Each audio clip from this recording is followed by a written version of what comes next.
Fantastic. We're going to call upon Jason Dyke to come on up now. He wants to share a testimony with you this morning. God bless you, Jason.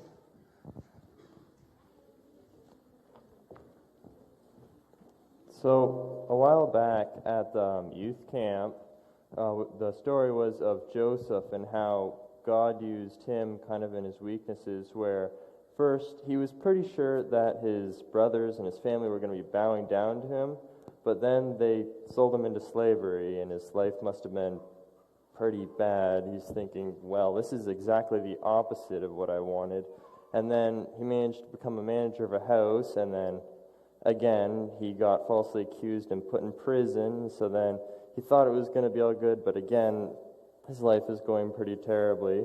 And then he interpreted one of the cupbearer's dream, and the cupbearer then regained a status, and he thought, well, if the cupbearer remembers me, then I should be able to finally get out of this terribleness. But cupbearer forgot, and again, his chance of having a good life kind of are gone. He feels like everything is gone, but eventually God used him in his weakness to be raised up again and eventually save the land through the famine. So even though everything seemed like it was going in the wrong direction, God still used that for his own good.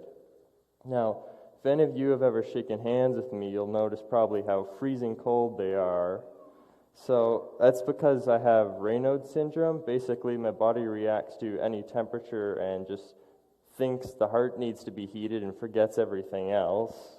It's really just an inconvenience, but it still bummed me out when I learned of that. So then in my prayers, God reminded me kind of Gideon's story, where the Midianites and many other different people had invaded the land, and they weren't ruling them, but every food, every livestock that the Israelites gained, the Midianites and the other armies would just take it or destroy it or do everything. So the Israelites weren't really able to live good. And then Gideon managed to raise up an army of 30,000 people, and God said, no, I don't want you to use that. I want you to decrease it. So then he lowered it to 10,000, and God still said, no, that's too many. So eventually he went from 30,000 troops to 300, a mere 1% of what he had originally. But God didn't want Gideon to be strong. God wanted Gideon to be weaker so that God would be able to kind of shine more, be more powerful. And I know God used these two stories to kind of tell me, hey, it's all right if your body's not perfect, if your life's not going the way it's going, that's fine. I'm still going to use you. And kind of how, in both Gideon and Joseph's cases, God used their weakness to be all the more strong, to be all the more powerful. So then I came to realize that I don't have to feel sorry for myself. I don't have to be weighed down by this. If I just trust in God and follow him, then it will work out, and God may even use this for his advantage. Thank you.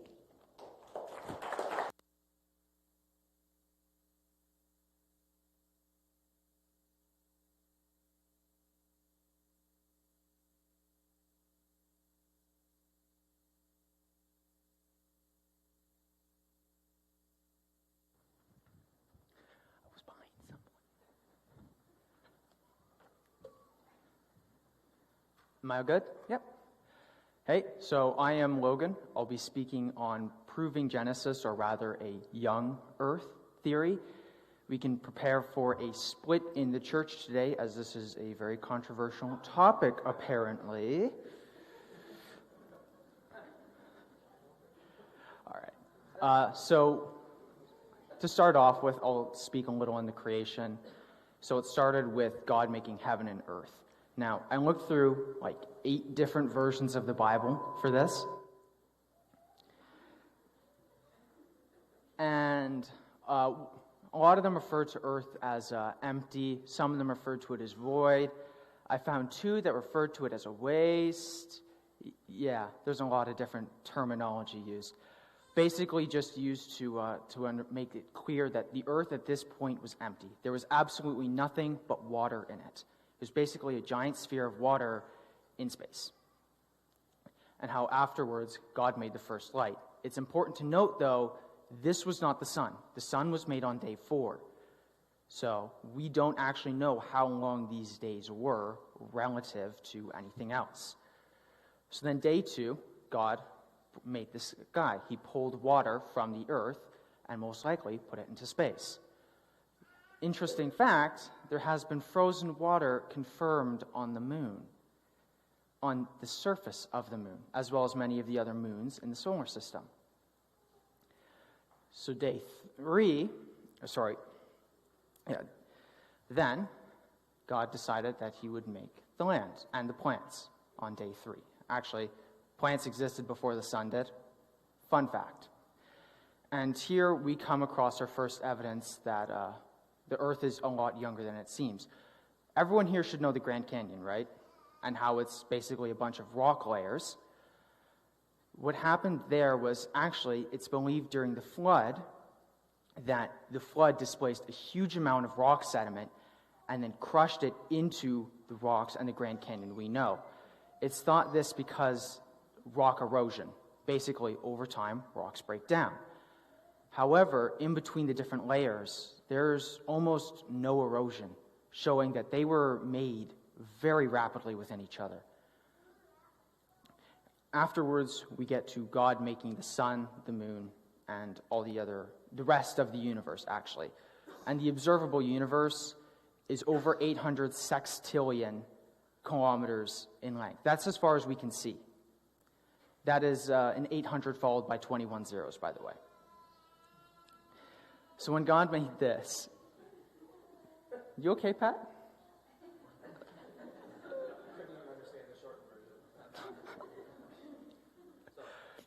All right. So when God made this, he also made the rest of the planets, or rather finished making them. And with this, I come to another point. Earth's magnetic field. I don't know how many of you know of it, but it acts like a shield around the Earth. It protects the Earth from harmful rays. We've all heard of UV rays now that give you sunburns, but there are rays far more dangerous coming from the sun. The Earth deflects these rays. Without the magnetic shield, life on Earth would simply not be possible. And if the magnetic shield were too strong, life again would not be possible. I read up on it. It'd basically be like throwing someone in a microwave. Not fun. So then, another fact is the magnetic shield is decaying at a minimum rate of 5% every century. Now we see where the problem of billions of years comes into play. If the magnetic shield is billions of years old, that means that at one point it had to be so strong that it would have killed every single living thing on the planet. But if it was only 6,000 years old, like many models hypothesize, then it would not only fit perfectly and be able to support life, it would also match the relative strength of the current magnetic shield around the Earth. And it's actually believed that Noah's flood did a lot more than just a little damage on the surface. It severely weakened the magnetic shield even more due to heating events inside the Earth's core. And the magnetic shield, north and south, actually flipped within a period of 2 weeks during the flood. This was confirmed by Christian and non-Christian scientists alike. And that was thought to be impossible, not to happen within a period of 2 weeks. So then, another point is the fact of the moon. So the moon, every year, gets a little further away. It's due to gravity. It's really complicated. But just know that eventually, after however many billions of years the evolutionists say, the moon would be really, really far away. As in, outside of our orbit, it wouldn't be attached to Earth anymore. However, 6,000 years, and the moon would have only moved 250 meters. That's it. Not a very far distance. So then, another point is back with the magnetic fields. The same model that predicted Earth's magnetic field and its history predicted the magnetic fields of other planets, other moons for those planets. with a high degree of accuracy before they were measured by Voyager 2. When Voyager 2 measured them, as it turns out, those predictions were nearly spot on, showing that, again, the universe is a lot younger than people would believe. Actually, the universe is younger than Earth. And then there are spiral galaxies. How many of you have seen a picture of the Milky Way? So all of you would know that it is a spiral galaxy. That's what it looks like. However, the inside of that spiral galaxy spins faster than the outside. This would distort the rings over a very, very long period of time. Another fact showing that the universe isn't as old as the scientists would have us believe. Because we have no way of knowing if that spiral can regenerate. So over billions of years, it actually ended up just looking more like a big circle of stars and gas. So then, afterwards, God decided that he'd make all the fish and birds. I'm not going to touch too much on that. And then he decided that he would make the land animals, in particular man. I don't really have that much time to go into the science of man, but fossils. Everybody's heard of the dinosaurs. Yes, they were real. Let's clarify that. But see, the thing is they thought dinosaurs existed millions of years ago due to fossils. However, those very same fossils are now starting to disprove them, because some fossils are now being found with soft tissue, like bone and blood cells. It's physically not possible for this to exist in a period longer than 50,000 years, confirmed by everyone. That's why these are such astonishing discoveries. It is simply not possible. And that's why, and on top of that, these fossils have been dated to 65 million years ago, the same ones that have tissue in them, which is a huge contradiction because that's not even possible at all. That kind of biomaterial it can't survive. So then, there's a lot of evidence to support Genesis, and I could go a lot deeper into it. There was a lot more information and a lot more proof. If you want that proof, or if you want to debate this with me, I'm totally open to do that. Come talk to me after.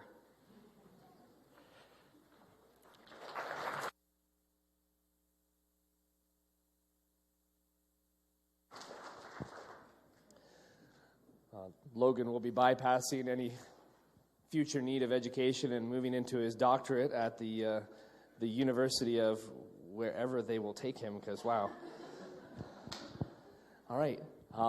Thank you so much for that. We are going to move into our youth panel discussion. So I'm going to ask my team of,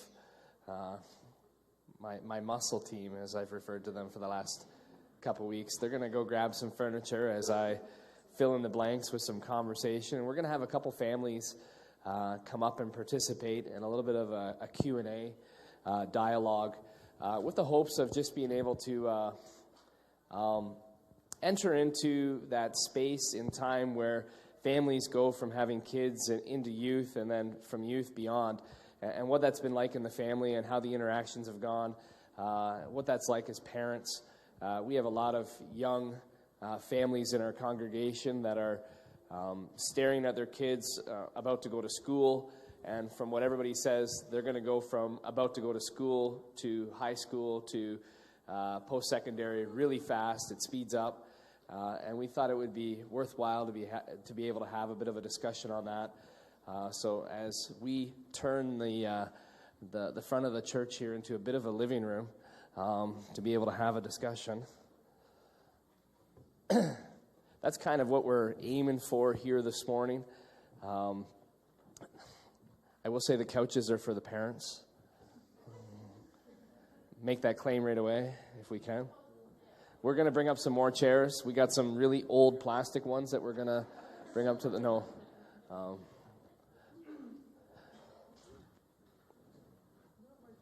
Was that Kayla who said that? Yeah,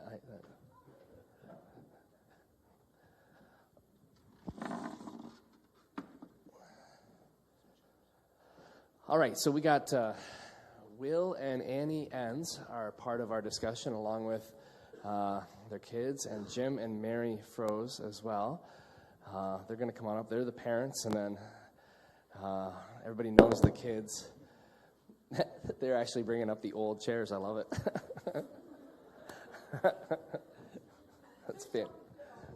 That's fantastic. I'll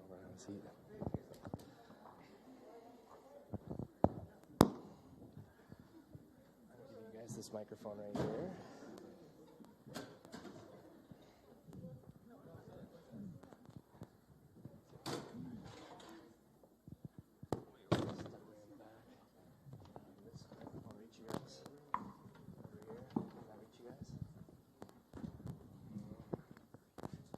This microphone reach anybody? I just ruined the music. Can I reach you guys? All right. Is Kayla supposed to be singing? That's what she's asking.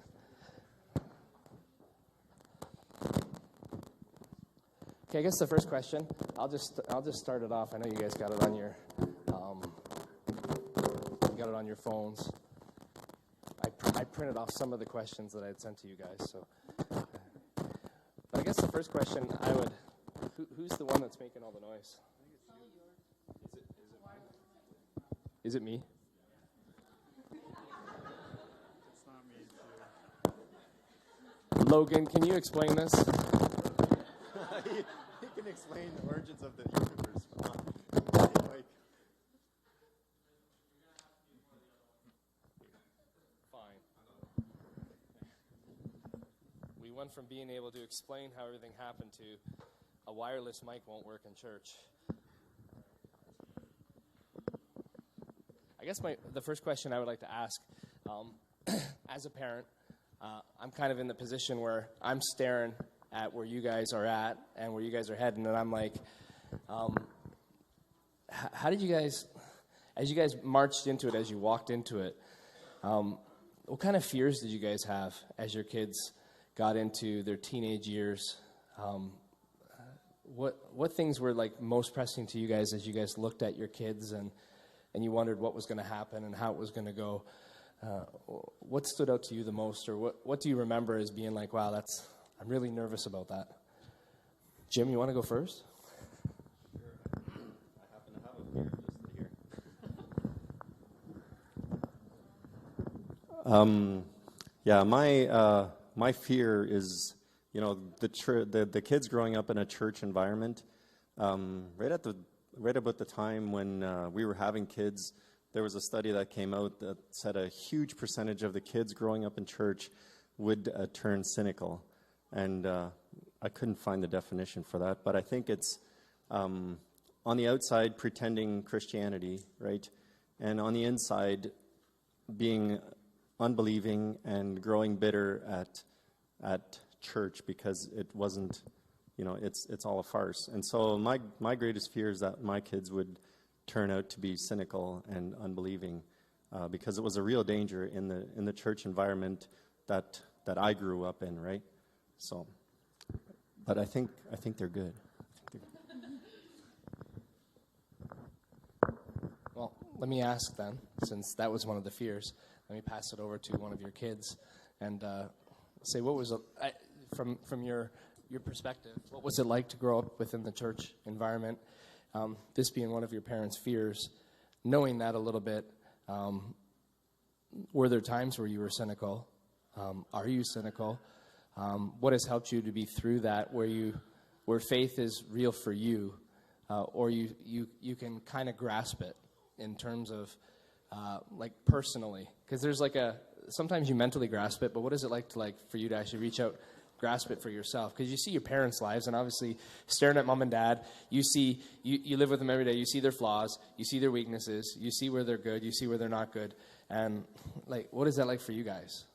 Well, I think growing up in the church, you're surrounded by the Bible or whatever, and I think that, I don't know. There were some points where it was like, oh, I don't need to read the Bible. I go to church every Sunday. I don't need to do this. I go to church.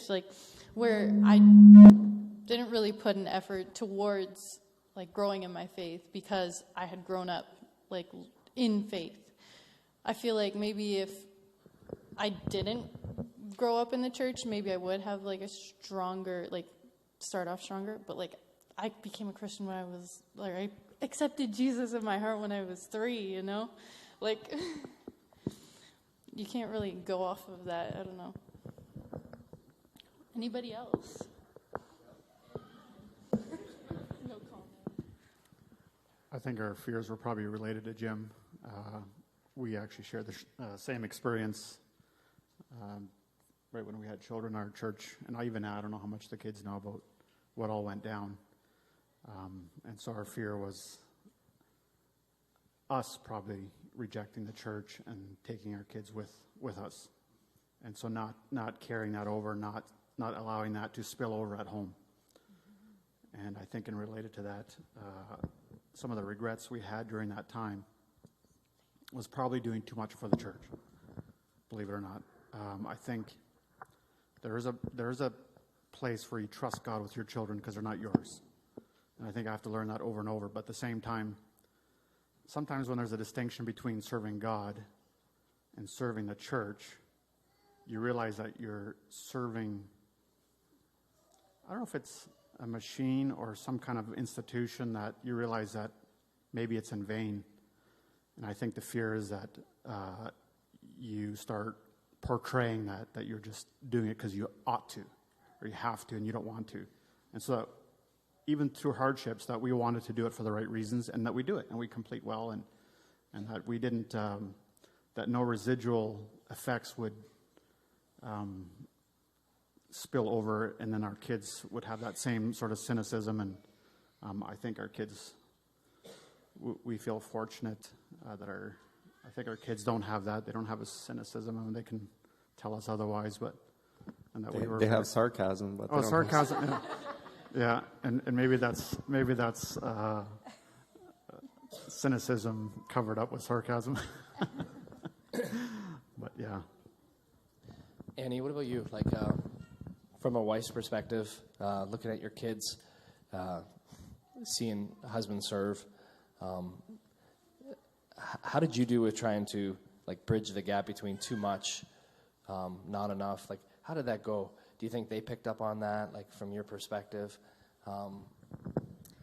Surprisingly, like I've talked to my kids about it because, you know, the regrets are always so vivid, and the good can kind of become faint, and so your memories lie in the regrets. But I've talked to my kids about it, asking them certainly, because I feel like sometimes I was more agitated than I should have been, or less patient, or frustrated, right? Because you're just going, and you're trying to parent while you're going, and you're not taking the time to really do it well. And I've talked with the kids because it's, you know, your mama's heart gets a little, you know, tender, and you're hoping that you've done your best, but have you? So I've sat down with them in their older years and asked them what they remember. They don't. God is so good, you know. He protects them from certain situations that you feel like are going to, not saying that they won't, but he can cover your children during the times when you feel like you absolutely cannot. And so I'm very grateful that they don't have memories that make them want to turn from the church, because it very well could have. But I'm just so glad that they still enjoy going to church. Like, they don't want to miss a church. And I don't know necessarily I was very proactive in filling in the gaps when Will couldn't be there for me, but I just feel like we did our best, and God honored that. So as children of parents who were faithful to going to church, what kind of fears did you guys have, like as you guys were entering into grade 7 and 8 and going into high school? What kind of fears did you have of being kids of like church-going parents, and now you're going to high school, and what are people going to think? Was there anything that stood out to you guys as youth that, you know, kind of made you nervous going into school, or bothered you with your friend groups, or anything like that? Was there anything that stood out to you guys that you guys remember that was hard? Because you were going to go to church on Sunday, or there was going to be youth, and was there anything that just kind of like that was tough to be in that peer group. Is there anything that you guys could speak to about that? Yeah, I think there was like a fear, or like a lot of times, like the friend group I was in, they weren't necessarily always churchgoers or may not believers. So like if a conversation came up about God or whatever, it'd usually be like, is he real, or like it just seems like a bunch of bogus or whatever. Like, so then often in those times I would kind of just quiet myself and just sit off to the side. Like I wouldn't deny going to church or anything, but I definitely would not fight or try to, say my perspective or whatever. So like I guess that was one thing. And like, so with the friend group I was in, the pressure was to go to parties and all that. So I guess that was what I ended up doing as well. But I think growing up in church, I always in the back of my mind had like church on my mind. Like I still wanted to stay faithful to what I believed. And like my parents were never like, no, don't go to parties ever. Like they allowed me to go to some degree. So like in a sense, I think that was good because it allowed me to find out for myself what it was like. And I see now that like one of my regrets looking back is the party scene and all that, because like those friends I hung out with then, like I don't really talk to any of them now. So it's like I wasted a good portion of my high school like just trying to fit in with the wrong group. So like I wish like the friends I have now, if I would have had them back then, like I feel like I could have been a lot further along in my faith even than I am now. Yeah. I think for me, I was incredibly blessed with my friend group because I think even from grade 1, I had the same couple friends, and I had a couple more friends that we hung out all together in high school, but they knew I went to church, they knew I went to youth, but I never put any effort into like inviting them or even talking about my faith. It was always like a topic you just didn't talk about. Like they would have sleepovers on Saturday nights, and I'd be like, oh yeah, I can come for a couple hours, and then I'm just going to go home and go to church in the morning. And they were completely okay with that, but it's just like, maybe I could have invited them instead. It was just something that, I don't know, we didn't talk about. I didn't want to talk about just because it's incredibly hard to talk about still. Or not still, but like looking back, I regret that, but I don't know how I would have talked about it to them still.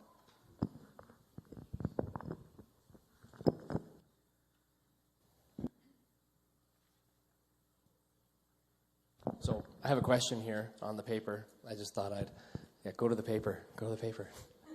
We talked about the paper all week, and we haven't done anything off the paper. So as parents, one of the questions was here, so this is for Will and Annie and Mary and Jim, and maybe we'll start with Mary. Maybe we'll go to her. How would your parents have described you as a teenager? What do you think they would have thought of you as a teenager?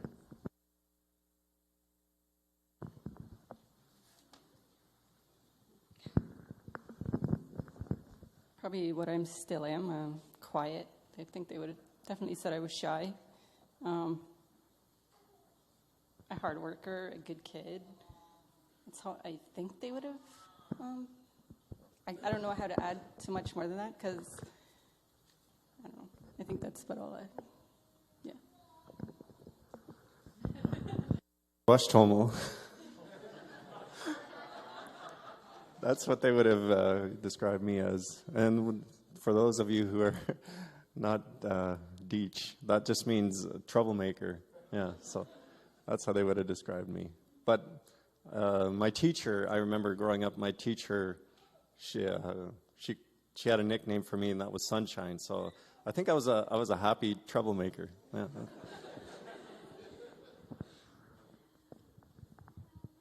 I think they would describe me as a female Marcus. But I was a curious George. I loved to know stuff about people. Even for me, I'm not shy. I don't know if you knew that, but we'd go visit our grandparents in Mexico, and I'd be all over the DARP. Like, I didn't even know them, but Mom and Dad didn't even know where me and my twin sister were because we were just so fascinated in getting to know all the people in the community. So, so I think they would say I was a hard worker and probably very excitable. But it's hard to say. Like, I'd love to be able to sit here and ask them because they're not here, but I'm assuming that's kind of what they would say, is that I'm kind kind of a female version of this dude beside me. They didn't even know that dude. I know. And they already knew. That's a hard question. I think in the Mennonite culture, and being one of 15, I don't know that we get lost among like the Dalmatians. To be one of the 15, and you'll.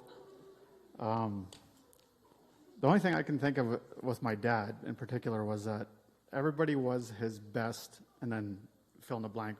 So I was Dad's best Bastaval, meaning the best Willie. So he's always a little bit.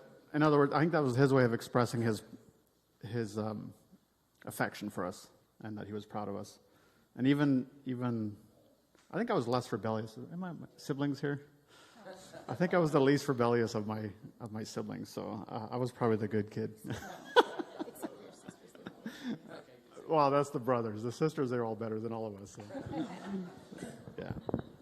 Okay, so now I want to ask your kids, how do you think your parents would describe you? Yeah, a male version of my mom.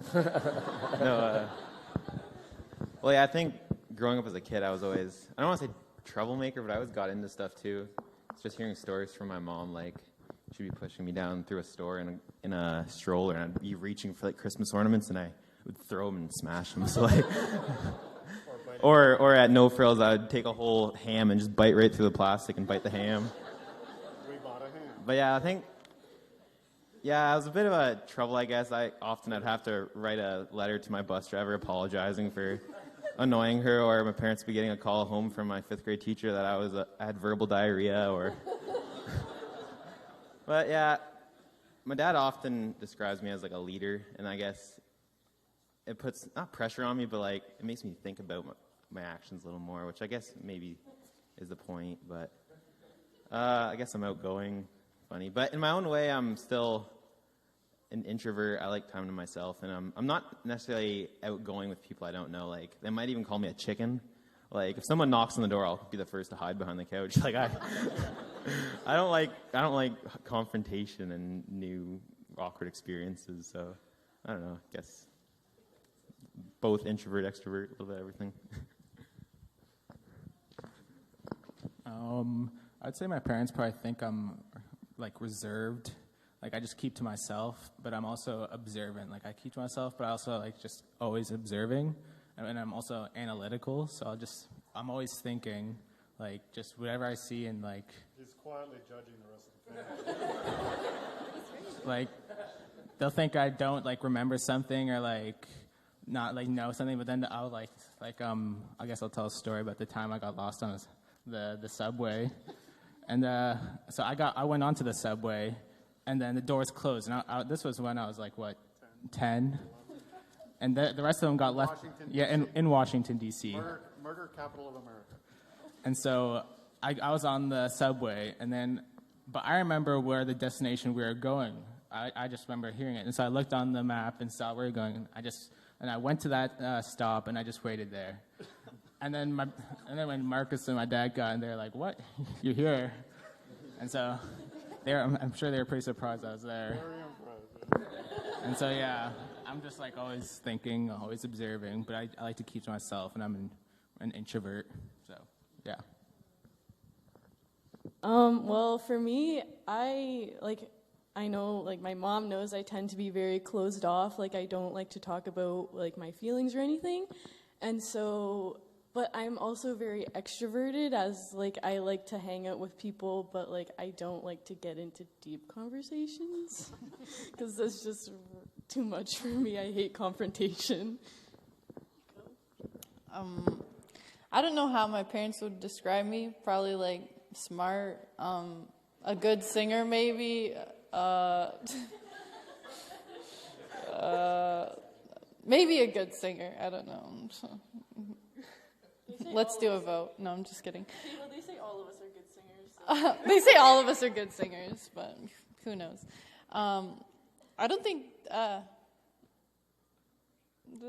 maybe a leader. I know that they always used to say that, and an arguer. When I was a kid, they always told me to be a lawyer because I like to fight people sometimes, I guess. Not fight people, but like battle of wits or whatever. I don't really do that anymore. I'm not going to be a lawyer. But, yeah. I don't really know how my parents would describe me. Maybe a little bit high-strung at times. I would hope intelligent.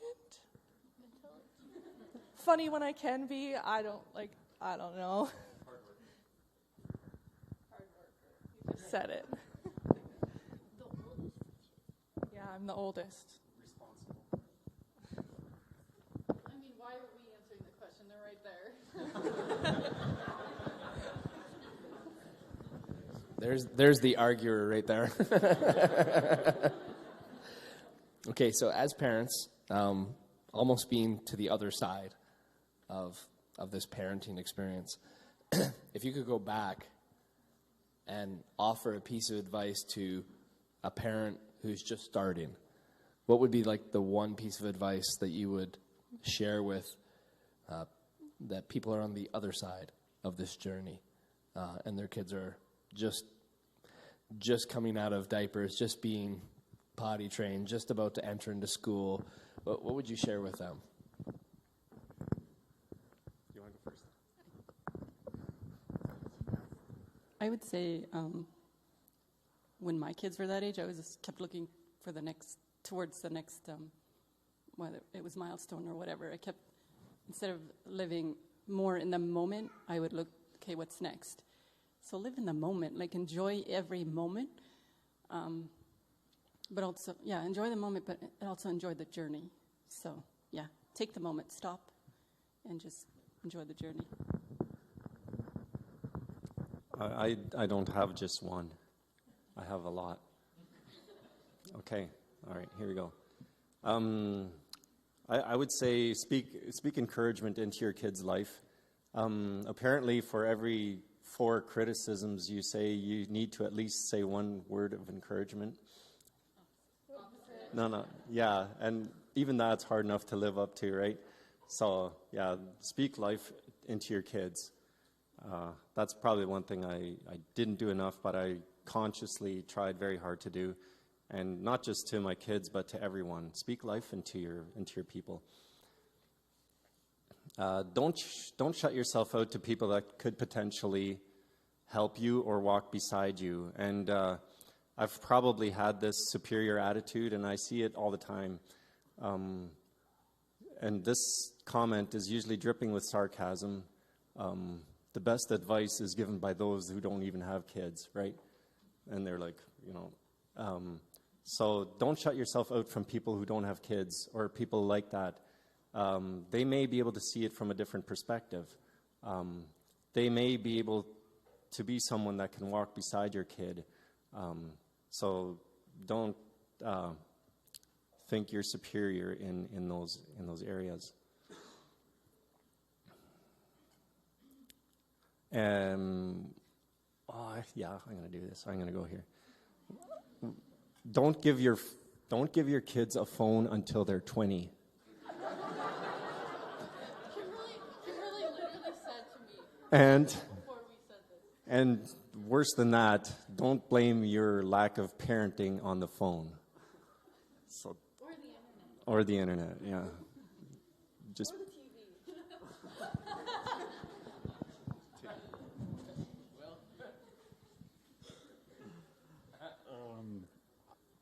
I would say read less advice. Seriously, just those websites or don't go to them for advice on how to raise your kids. Biologically, you actually know how to do this. Like every other mammal out there, where's Logan? Give us some scientific evidence that. So I'm a little bit with what Jim's saying, and also with what Mary's saying is that you think, sometimes we're looking for milestones and we can't wait till they're out of the diaper stage or wait till they're out of adolescence or whatever. And that's, our dog right now can't wait till it can pee out. So anyway, so everyone thinks it's going to get better. Well, you can cheer up. It's going to get a lot worse. Okay, so enjoy it. Just kidding. The problems get larger. They get more complicated. Thank you, Jim. And I don't know how to, and even now, even as I know it, even this morning, I just sat there and tried to, what Mary was saying, is just absorb that minute and just be present. And I think your kids don't need you to do big things for them. I think that's the other thing. And we did family vacations and stuff, but I don't think their memories are, they're from the family vacations, but they're the family moments like that we chatted and told stories to each other or and we would leave the screen at home. And we went on family, and they were young, trapped in the back of a truck, going all the way to California with no screen. It works. You can actually do it. And they would make up games. And songs. Do you want to sing some of those? Do you guys want to hear some songs that they made up? Andrew's not here. We don't have their third member. Oh, but you two guys. No, we don't. She was the leader, though. Kangaroo, kangaroo, kangaroo, kangaroo, That was a one-word song. You're 8. Seriously, resist the temptation to buy something for your kids because you weren't present for a couple of weeks or whatever. I think forgiveness or asking for or acknowledgement. I think my biggest regret is not being able to say I'm sorry to my kids. Yeah, I wasn't raised with that. You don't, as an adult, you know everything, and you don't apologize to your kids. But to do that, but to let them have a phone or whatever because you can't be present, it'll burn you in the end. So, yeah. Don't read everyone's advice. Get rid of some of that. Don't buy books. Don't buy parenting books. Advice to younger parents. You're enough. That's kind of it. Like, I sometimes dwelled on the fact that my kids didn't have grandparents, active grandparents, and so you feel like, okay, that's part of parenting, so now, of course, I've got to do both, but not necessarily. Like, I feel like you have it in you. Like, it may look different than someone else's, but I think I dwelled on far too long what I didn't have, and that can take away from what you do have. And so that is living in the moment, right? Living in the moment, enjoying your kids, and just being grateful for that, for the time that you've been given with them. Okay, so for the youth, most of you are through high school, except for one. Sorry to send you out. Not sorry. No. What advice would you give to the grade 7, 8s, and even the ones that are about to go into 9 this year, about walking into high school, living out your faith, how important friends are or really are? What kind of advice would you give to them as they're on this doorstep of moving into the next level of their education? Your status in high school doesn't matter. Like, after you're out of high school, like, once you're out, it won't matter. Just like you'll want to be like cool or popular, and that, I guess, I don't know. Don't focus on that because it won't matter once you're out of high school. You won't get like bonus points.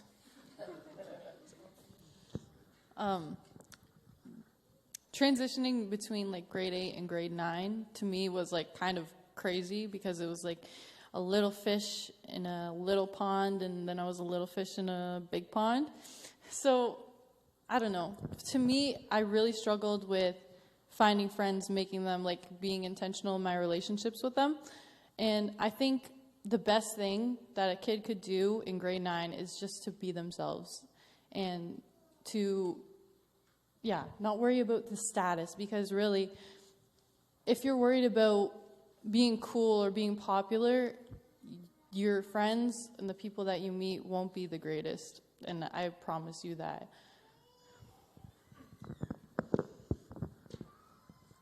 Well, even though I'm not out of high school, thanks, Pat, one thing I would say is to, like, keep your close friends close. Like, don't, like, thinking that having a lot of friends is better for you. It's really not, because then, like, what I've experienced is that you don't have those close friends that you can always rely on and talk to. And so you don't have like that one or two people that you're really close with, like that you know like your best, and that you can just have an output to like release everything.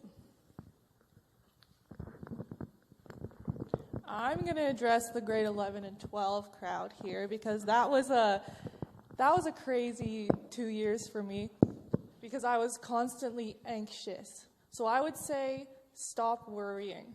What you do after high school is not the be-all and end-all of your life. It's the next step. People look at university or college like, this is what you're going to do for the rest of your life. You have to make this big decision. And yeah, I went to university right after high school because that was the best decision for me. But like, it's just the next step in my life. So I want to look at it as maybe my career will change. Maybe I'm not going to end up doing what I want to right now. But the fact is I spent so much time worrying because I thought it was going to be my entire future. And that's not the right way to look at it because I put way too much pressure on myself. So I would tell them to just stop worrying about it and let it hold you and let it take you and let God speak into your life in that time. Yeah, I guess continuing off that, like, in my first year of university, like, I just finished it, and I was 20 years old, and all my friends are a year older than Sam. So it's like, yeah, I took 2 years off after high school, but I'm so glad that I did, because now, first of all, I have money to pay for school, and then I feel like I've just gained, like, a worldly knowledge, kind of, like, I have real-world experience, and then, like, all of my friends at school are constantly stressed, like, after a test that they didn't do so good on, they'll cry or whatever, and I'm just sitting there, like, watching Netflix and just chilling, and they're like, and they're all like, Marcus, do you ever study? All you do is go to the gym and watch Netflix. I'm like, well, I don't feel stressed at all. Like, this is not bad. So I just feel like, yeah, don't feel rushed to make a decision on school or what you want to do. Like, you have so much time, so just take a couple years off. Just do what you want, or explore, or travel, or whatever. But just don't rush your decisions. Okay, another question for the youth. What's the one thing in how your parents have acted towards you that has been the most important or meaningful thing for you to this point? How your parents have interacted? What's the one thing you can point to and say, this is, my parents have always been like this towards me, and that's mattered because? What would you fill that in with? I think a big thing for me that I'm just noticing this past year is trust.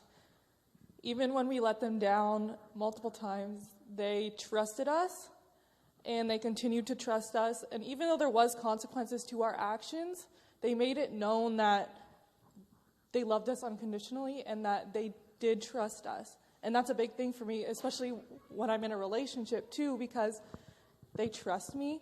Are you in a relationship? We're matching today? Yeah, can't you tell? Oh, no. It's just the fact that they allowed me to make my own decisions and they trusted where I was going, and that's really, it speaks volumes. Yeah, that was kind of what I'm saying. Like, through school, I never felt pressured to get good grades. Like, they never paid me, those kids that get $20 if they get an A on their report card. Never got that. But, like... We wish we were those kids, though.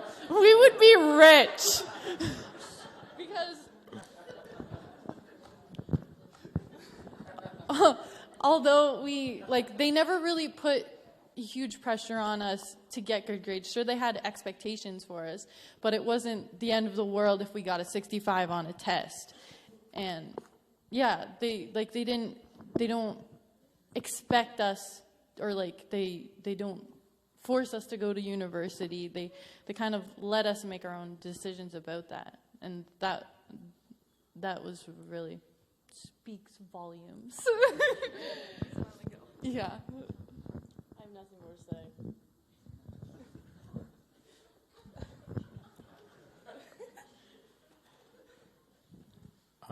It'd probably be just always challenging us to be closer to God. No matter what, I can just remember my dad just challenging us to read the Bible or just keep learning more. But I don't know, that's just what I remember from my childhood. Well, yeah, I think just doing the best that you can. it's not necessarily pressure to be the best, but it's just pressure to do the best that you can. And like, my dad has high expectations only because he knows we can accomplish that. So I think that's a positive thing. So like, if you want like, in our family, if you want like praise for doing something small, we'll go to mom and she'll, oh, good job. But then if you want praise for that same item and you go to dad, he'll be like, oh, this doesn't matter. But but yeah, that's what we always know. If we want some loving, we'll go to mom, and then dad will tell us, you know, what it is. But yeah, and the thing, just also from my parents, I've learned a lot, just like secondhand learning, like just watching them, like treating people right. Like my dad with his business, he's always generous, and like he's helping who he can, like with what he's got. And my mom's always giving up her time all the time, and like you just watch them, you learn so much about how to behave just from observing. And they've been good teachers without even knowing it. Okay, last question. Yes. There's some happy people up here. Favorite family tradition and why? Favorite family tradition and why?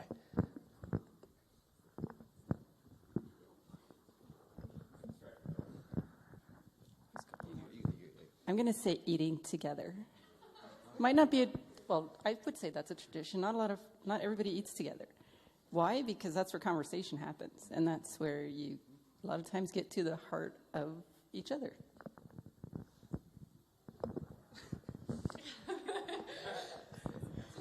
Well, for me, mine would probably be, like, even though it sounds really dumb, but, like, recording our Christmas Day present opening, because looking back on those videos, they are so funny about how our reactions were to what we got. Like, even though it was just, like, material things like toys and stuff, we were always so happy and so surprised. It's just fun to look back on.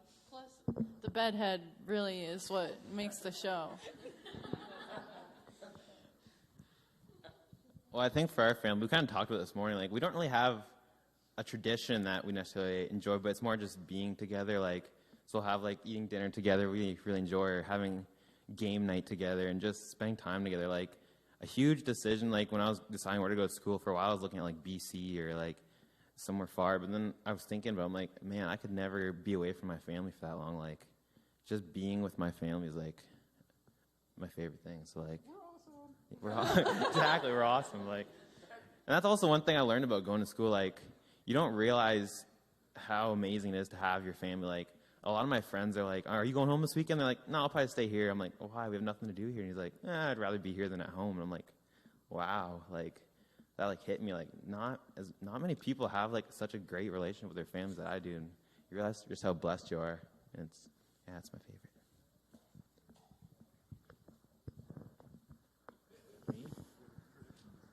I don't know. Probably just like doing what? What'd you say? I don't know. Probably like every summer we'd go on like trips or something, and it's always like talking about like the long car rides too. Even we're always so fun, and just like hanging out with each other is like a big part. Like, those are some of the biggest memories I have. Like, just like the places we went and just hanging out together and having a good time always. I don't think this is really a tradition, but just going on trips together, that's always been a favorite for me, just spending time together. And I find on trips, you talk a lot more, you interact with each other a lot more, and you end up laughing a lot more. Like, we have the funniest stories that don't have time to be told, but... Did you guys write songs? Like Kimberly wearing sunglasses at 10 o'clock at night on the highway to Georgia because her phone was too bright.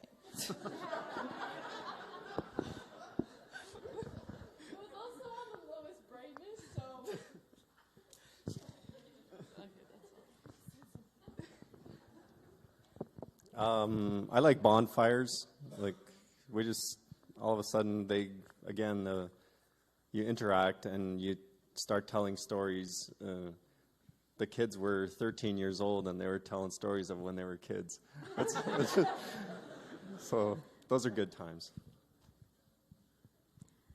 I was going to say, not really like along with tradition and that, but going back to parenting too, and just eating together, as Jim was saying. I think it's important also to eat and dine together with your community.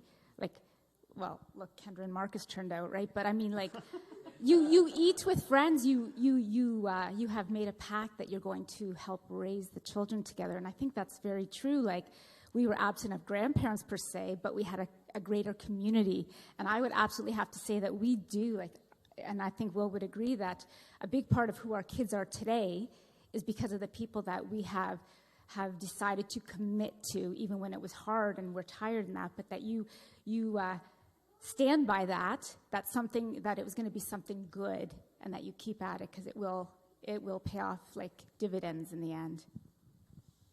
Yeah, I would echo what Annie was saying, that, and I think a conversation with Albert and some, maybe even you, Pat, we're talking about series to go through, and for many years, we went to church because that's what you do. We didn't go to church because we liked it or we enjoyed it. We could have easily, but I've seen families that stop going to church, and they do split. They wander from each other, and so church was not fun for probably 8 years. It just wasn't. And even through when they were young babies, I hear people saying, "Oh, I'm not getting nothing out of church, so I'm not going to come. I'm not getting nothing anyway." But I think you do. You just don't know what it is. And I think it's roots growing inside. And I think it does matter, and I think it does pay dividends. So it's hard work. And so you just do the right thing because it's the right thing. We're told so much to live for ourselves and do something for you. And I think the thing that you can do for you is do the right thing. Even though it's hard, it doesn't feel like it's for you. I mean, I think in 10 years it was for you, and it takes far less effort to upkeep something because the roots are real, right? And so you don't have to force it.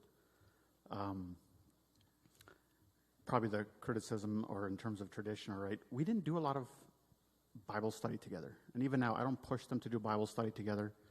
And sometimes, even I was counseling a couple, and they're like, "Well, we're going to do Bible study together all the time, and this is what we're going to." It's like, okay, that's good. And this is weird coming from a guy who loves to study and who thinks the Bible is at the core of your guidance and direction. But don't turn things into these sort of chores. Do them because it's the right thing, and get yourself to the place. And sometimes when you don't feel like you don't want to do it, you do it. But choose how you want to do it. It doesn't have to be this sort of routine thing. My parents too, they just opened the Bible and they left it on my stand at nighttime. Usually after a party, I'd have a Bible verse waiting for me to read, probably to correct the way again, right? And so, it's been good. All right, just want to say thank you, guys, for being willing to participate in that and being open.